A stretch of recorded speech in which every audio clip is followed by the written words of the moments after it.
रहीम अस्सलाम वालेकुम। मैं हूं ज़ीशान अहमद सिद्दीकी। आप देख रहे हैं सबसे पहले पाकिस्तान। आज पाकिस्तान तहरीक इंसाफ के लिए एक खुशखबरी और दूसरी तरफ यास्मीन राशिद ने मियां मोहम्मद नवाज साहब को जो है एक बहुत बड़ा चैलेंज कर दिया। लेकिन उससे पहले मैं बात करूंगा आज जो एक अहम समाअत होनी थी मियां मोहम्मद नवाज साहब की, जो एवन फील्ड और अल अज़ीज़िया रेफरेंस केस जो था, वो जो इस्लामाबाद हाई कोर्ट में इसकी आज समाअत थी और उनकी अपीलें थी जो उनके खिलाफ सज़ा हुई थी, उनको सज़ा सुनाई गई थी, उसके खिलाफ अपीलें दायर की थी पाकिस्तान मुस्लिम लीग नून ने। तो आज 2 रुकनी बेंच ने जो है मियां साहब की अल अज़ीज़िया और एवन फील्ड रेफरेंस में जो दरखास्तें दायर की गई थी, अपीलें जो की गई थी, उसको जो है समाअत के लिए मंजूर कर लिया गया है। अब इसका तफसीली फैसला तो बाद में जारी किया जाएगा। उसके अलावा नैब ने भी जो है जो मियां साहब की जो अपीलें जो मंजूर की गई हैं समाअत के लिए, उसकी जो है हिमायत कर दी। इसके अलावा नैब ने कह दिया, जो उनके प्रोसिक्यूटर जनरल जो पेश हुए थे, उन्होंने बता दिया कि हमें जो है मियां साहब की जो ये अपीलें जो मंजूर की गई हैं समाअत के लिए, हमें इस पर कोई एतराज़ नहीं है। पहली खबर तो ये थी और मैंने इस हवाले से इस खबर के हवाले से बहुत सारी चीज़ें बता दी थी कि अब नैब जो है मियां साहब को जो है क्लीन चिट दे देगा और वो बता देंगे कि हम जो है जो उनके खिलाफ जो ये केसेस चल रहे हैं अल अज़ीज़िया और एवन फील्ड के, इस पे नैब जो है मजीद जो है कार्रवाई नहीं करना चाहता और लिहाजा वो अपना रेफरेंस वापस लेता है। ये थी पहली खबर। इसके अलावा एक इस्लामाबाद हाई कोर्ट में भी आज एक समाअत हुई जिसमें जो है वहाँ के चीफ जस्टिस ने जो है बरहमी का इज़हार किया और उन्होंने कहा कि किस तरह से पाकिस्तान तहरीक इंसाफ के रहनुमाओं को गिरफ्तार किया था और एक ही रहनुमा को जो है बार बार गिरफ्तार करके नज़रबंद किया था, 3 MPO के तहत गिरफ्तार कर लिया। कहाँ है कानून और कहाँ है क्यों जो है निगरां हुकूमत की जो बाकियात हैं वो जो है इस्तेमाल हो रही हैं, आला कार बनी हुई हैं और किस तरह से जो है पाकिस्तान तहरीक इंसाफ का एक रहनुमा जैसे ही जमानत पे रहा होता है उसको फ़ौरन आप गिरफ्तार करके जो है नज़रबंद कर देते हैं। फिर उसके बाद इलेक्शन कमीशन ऑफ पाकिस्तान को उन्होंने सख्ती से अहकामात दिए कि जो पिछली हुकूमत थी और इनके दौर में जो अफसरान तैनात थे, खासतौर पर अहम ओहदों पर तैनात थे, उनको जो है फौरी तौर पर हटाया जाए। तो फौरी तौर पर तो DC इस्लामाबाद और IG इस्लामाबाद को तो हटा दिया गया। इसके अलावा फहरिस्त मांग ली है इस्लामाबाद हाई कोर्ट ने जो है इलेक्शन कमीशन ऑफ पाकिस्तान से कि तमाम पूरे पाकिस्तान में चारों सूबों में जहाँ जहाँ पिछली हुकूमत के जो तैनात करदा अफसरान हैं जो उनके हिमायत करने वाले हैं, तो उनकी लिस्टें और फहरिस्तें फराम की जाएँ। बहरहाल अब ये लिस्टें तो जो अब फराम कर दी जाएंगी और लगता यही है कि अब पिछली हुकूमत के दौर में जो अफसरान तैनात थे जिनकी कुछ सियासी वाबस्तगियाँ हैं, तो उन लोगों को अब जो है उनके ओहदों से जो है हटाया जाएगा। इसके अलावा मैं बात कर रहा था तीसरी अदालत की, ये भी तीसरी अदालत की खबर है यास्मीन राशिद की।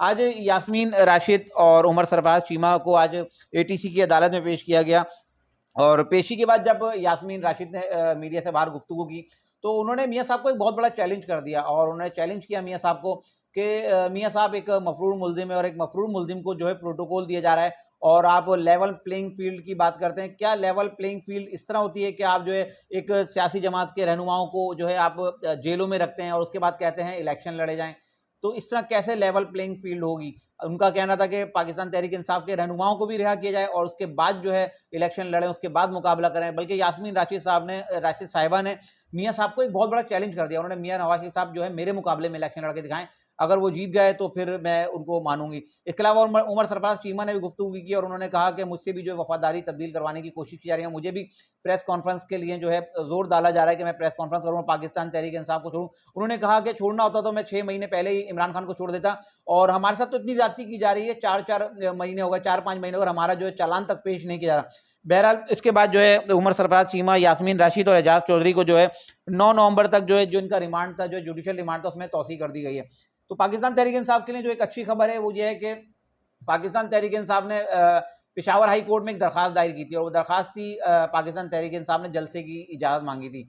अब पेशावर हाई कोर्ट की जानिब से पाकिस्तान तहरीक इंसाफ को जो है जलसे की इजाज़त मिल गई है। अब पाकिस्तान तहरीक इंसाफ देखें पेशावर में, क्योंकि KPK में जो है इस तरह से मदाखलत नहीं की जाएगी। इसके अलावा इससे पहले भी पाकिस्तान तहरीक इंसाफ को पंजाब में जलसे की इजाज़त मिली, लेकिन वो जलसा कर नहीं पाई क्योंकि वहाँ जाहिर सी बात है जो उनके साथ सलूक किया गया तो वो किसी तरह से जो है सही नहीं था। अब पाकिस्तान तहरीक इंसाफ को जो है KPK में जो है जलसे की इजाज़त मिल गई है और पाकिस्तान तहरीक इंसाफ अब जलसा करेगी। अब कब करेगी इसकी तारीख का भी ऐलान वो लोग जल्द कर देंगे, क्योंकि मुझे नहीं लगता कि KPK में जो है पाकिस्तान तहरीक इंसाफ अगर जलसा करती है तो उनके जलसे में उस तरह से खलल डाला जा सकता है जिस तरह के इनके पिछले जलसे का जब इन्होंने इजाज़त दी करने जा रहे थे खलल डाला गया। तो अब पाकिस्तान तहरीक इंसाफ एक पावर शो करेगी और वो पावर शो ऐसा हो जिसमें ना इमरान खान है, ना पाकिस्तान तहरीक इंसाफ की मरकजी क़यादत है। और इमरान खान साहब ने एक चैलेंज किया था मीनार पाकिस्तान के जलसे के हवाले से मियाँ साहब को कि मीनार पाकिस्तान में मुझे भी जलसे की इजाज़त दी जाए, मुझे माइनस करके जलसे की इजाज़त दी जाए। तो अब पेशावर में केपीके में केपीके में इनको जो जलसे की इजाज़त मिल गई है। और अब केपीके में कितना बड़ा जलसा होता है और कैसा जलसा होता है और कब जलसा होता है, अब इसके सब मुंतज़िर हैं। और क्या पाकिस्तान तहरीक इंसाफ जो मीनार पाकिस्तान का मियाँ मोहम्मद नवाज़ साहब का जलसा जो हुआ है उसका रिकॉर्ड तोड़ने में कामयाब हो जाएगी। ये थी पाकिस्तान तहरीक इंसाफ के लिए खुशखबरी। और इसके अलावा यास्मीन राशिद साहिबा ने जो मियाँ साहब को एक चैलेंज किया कि आप जो है मेरे मद्दे मुकाबिल जो है इलेक्शन लड़ें।